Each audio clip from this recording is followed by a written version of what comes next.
राज्यात शिंदे आणि भाजपच्या आशीर्वादानं गुंडगिरी सुरू आहे। गुंडांकडून गुंडांसाठी हे राज्य चालवलं जात आहे असा हल्लाबोल खासदार संजय राऊत यांनी केलाय। श्वान शब्दावरून राऊतांनी फडणवीसांवर निशाणा साधलाय।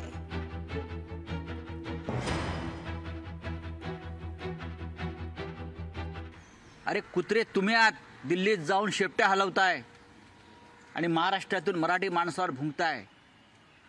एक लक्षात घ्या, या भारतीय जनता पक्षाला महाराष्ट्रामध्ये अखेरची घरघर लागलेली आहे। हे पूर्णपणे राजकीय आरोप आहेत आणि आता तर आमच्या विरोधी पक्षाची स्थिती अशी आहे, ही तर घटना गंभीरच आहे, पण अगदी एखाद्या गाडीखाली एखादा श्वान आला तरी ते गृहमंत्र्याची या ठिकाणी त्याचा राजीनामा मागतील।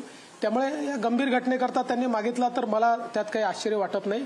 मला असं वाटतं की या सगळ्या घटनेचं राजकारण ते करू इच्छित आहेत। त्यांना देखील हे माहिती आहे की ही जी काही या ठिकाणी हत्या झाली आहे ही वैयक्तिक वैमनस्यातनं झालेली हत्या आहे, पण मला असं वाटतं की ठीक आहे, विरोधी पक्षाचं काम विरोधी पक्ष करतोय।